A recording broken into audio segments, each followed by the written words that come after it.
नहीं किया। उन बौद्ध भिक्षु की यह सारी बातें सुनकर वह युवक स्तब्ध रह गया। उसे कुछ भी समझ नहीं आ रहा था कि वह उन बौद्ध भिक्षु के इस प्रश्न का क्या जवाब दे।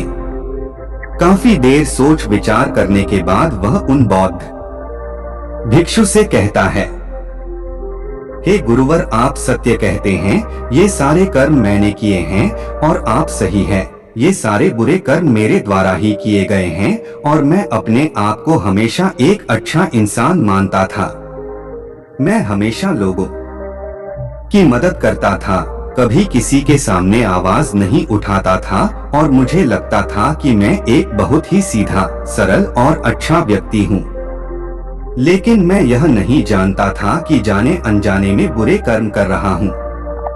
आगे वह युवक अपने दोनों हाथ जोड़कर उन गुरुवार से कहता है, हे गुरुवर, अगर ये सारे बुरे कर्म है तो अच्छा कर्म क्या है और अच्छा व्यक्ति कौन होता है?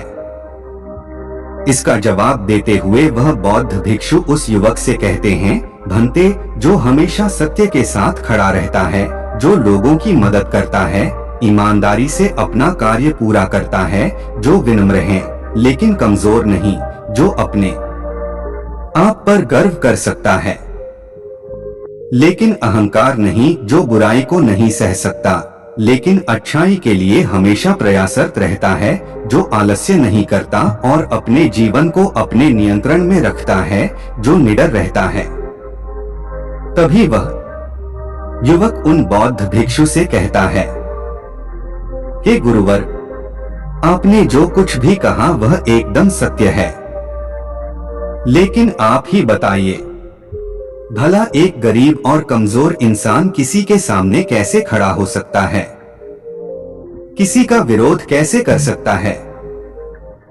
इस पर वह बौद्ध भिक्षु उस युवक के इस प्रश्न का जवाब देते हुए कहते हैं, भक्त, लगता है तुम भूल गए, अभी कुछ देर पहले ही तुमने उन सैनिकों के सामने खड़े होकर अपनी सूझबूझ से अपना जीवन बचाया है। व्यक्ति को डोट हमेशा अपने मन से शक्तिशाली होना चाहिए, क्योंकि यह जीवन हमेशा नहीं रहता। डरते हुए जीवन जीने से अच्छा है। निर्भय होकर एक दिन खुलकर जी लो। तभी वह युवक उन गुरुवार से कहता है, हे गुरुवर, आपकी सारी बातें सत्य है, लेकिन फिर भी यदि किसी के सर पर मौत मंडरा रही हो तो वह व्यक्ति अपनी जान बचाने के बारे में तो सोचेगा ही, और मैंने भी तो वही किया। लेकिन अब जब मैं आपके सामने खड़ा हूँ तो मेरे भीतर वो क्षमता नहीं है, मेरे भीतर वो हिम्मत नहीं है कि मैं किसी का विरोध कर सकूं, किसी के सामने खड़ा हो सकूं। तभी वो बौद्ध भिक्षु मुस्कुराते हुए कहते हैं, तो ठीक है, तुम यहीं पर इंतजार करो।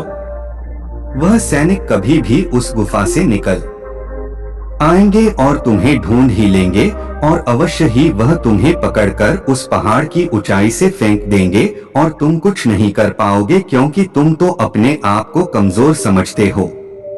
तुम अपने आप को एक अच्छा व्यक्ति मानते हो, क्योंकि तुम किसी को सताते नहीं। लोग भले ही तुम्हें सता सकते हैं, और वह इसलिए क्योंकि तुम लोगों की सहानुभूति चाहते हो। आगे बौद्ध भिक्षु उस युवक से कहते हैं, बेटा, मेरी एक बात हमेशा याद रखना, हमें मजबूत होना चाहिए, सहानुभूति का भूखा नहीं। और यह बात सुना सुनाकर अगर तुम लोगों से सहानुभूति मांगोगे तो तुम्हें सहानुभूति तो बहुत मिलेगी, लेकिन न्याय कभी नहीं मिल पाएगा। और न्याय लेना, न्याय के लिए ना लड़ना, अपने ऊपर अन्याय करने जैसा होता है। तभी वह युवक उन बौद्ध भिक्षु से कहता है, हे गुरुवर, आप जो कह रहे हैं वह सत्य है, लेकिन मैं न्याय मांगने किसके पास जाऊं? कौन मेरी सुनेगा? पर वो बौद्ध भिक्षु जवाब देते हुए कहते हैं, बेटा, तुम राजमहल जा सकते हो और राजा के सामने न्याय की गुहार लगा सकते हो। इस पर वह युवक डरते हुए उन बौद्ध भिक्षु से कहता है, नहीं नहीं गुरुवर, भला राजा के सामने मैं कैसे खड़ा हो पाऊंगा? उनके सामने मेरी क्या औकात? मुझमें इतनी हिम्मत नहीं कि मैं राजा के सामने जाकर खड़ा हो पाऊं। यदि उन्हें क्रोध आ गया तो वो मुझे मृत्युदंड दे देंगे। तभी वह बौद्ध भिक्षु मुस्कुराते हुए उस युवक से कहते हैं, बेटा तुम्हें मृत्युदंड तो मिल ही चुका है। भले वो राजा ने ना दिया हो, लेकिन सैनिकों ने तो तुम्हें मृत्युदंड दे ही दिया है। इतना कहकर वह बौद्ध भिक्षु वहां से अपने मार्ग में आगे की ओर चल पड़े। वह युवक वहीं पर खड़े खड़े उन बौद्ध भिक्षु की बातों पर विचार कर रहा था और फिर तभी अचानक उसे किसी के आने की आवाज सुनाई दी। वह चुपचाप उन झाड़ियों में जाकर छुप गया। रात होने को थी, जिस कारण उन झाड़ियों में किसी को कोई नजर नहीं आई। उस युवक ने रात भर वहीं गुजारी और वह रात भर केवल यही सोचता रहा कि आखिर वह क्या करे। क्या वह अपना जीवन डर के जिए या फिर वह वैसे ही बुरा बन जाए जैसे उसके मित्र बन चुके हैं। तब शायद वह अपने प्राण बचा सके। आखिरकार काफी देर सोच विचार करने के बाद उसने यह तय किया कि वह एक अच्छा आदमी बनकर ही रहेगा। अगले दिन सुबह सुबह उसने हिम्मत की और राज दरबार पहुंचा। राज दरबार पहुंचकर उसने राजा से न्याय की गुहार लगाई। दरबार लगा और उस युवक को दरबार में पेश किया गया। राजा ने उस युवक से पूछा, कहो क्या तकलीफ है, किसने तुम पर अत्याचार किया। इस पर वह युवक उन राजा से कहता है, महाराज मैं आपको उनके नाम तो बता दूंगा, लेकिन जैसे ही मैं उनके नाम बताऊंगा यहाँ खड़े सभी लोग मेरे जानी दुश्मन बन जाएंगे और हो सकता है वह मुझे यहीं पर मृत्यु के घाट भी उतार दे। राजा उस युवक से कहता है, निसंकोच हो जाओ, ये हमारा देश है, ये हमारा राजमहल है, यहाँ तुम्हें कोई भी कुछ नहीं कर सकता। तभी वह युवक राजा से कहता है, महाराज मुझ पर इस राज्य के राजा ने अत्याचार किया है और मैं उसके अत्याचार का शिकार हूँ। राजा अपराधी है। इस बात सुनते ही राज दरबार में बैठे हुए सभी लोग अपने आसन पर से खड़े हो गए और सभी ने एक आवाज में कहा, राजन इसे मृत्यु दंड दे दिया जाए। लेकिन राजा ने उनमें से किसी की भी एक नहीं सुनी।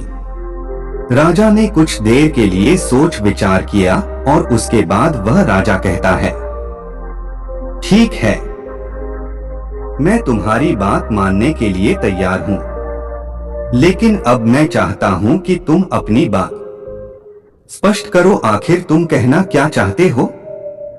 यदि तुम्हारी बातों से यह स्पष्ट हो गया कि इस राज्य के राजा ने तुम पर अत्याचार किया है, तो उसे उसकी सजा भी अवश्य मिलेगी और वह सजा भी तुम ही सुनाओ। राजा की यह बात सुनकर राज दरबार में उपस्थित सभी लोग अपने अपने आसन पर बैठ गए और उस युवक की बात सुनने के लिए सभी लोग तैयार हो गए। तभी वह युवक राजा से कहता है, ही राजन, कल सुबह आपने एक चोर को मृत्युदंड दिया था। आपके सैनिकों ने उस चोर को 1000 सोने के सिक्के लेकर उसे आजाद कर दिया है और उसके बदले उन्होंने मुझे पकड़कर पहाड़ी से फेंकने की कोशिश की, लेकिन जैसे तैसे करके मैं वहां से निकल गया और ऐसा पहली बार नहीं हुआ बल्कि ऐसा कई बार हो चुका है और पहले भी कई बार कई गरीब लोगों की मृत्यु इसी प्रकार हुई है और राजा को लगता है कि राजा ने न्याय किया है, लेकिन वह राजा यह नहीं देखता कि उसके आदेश को पूरा किया जा रहा है या नहीं, क्या उसका न्याय पूरा हो रहा है या नहीं। राजा अगला पार्ट देखने के लिए तैयार रहना कल शाम 7 बजे इसी चैनल पर। तब तक के लिए नमस्कार।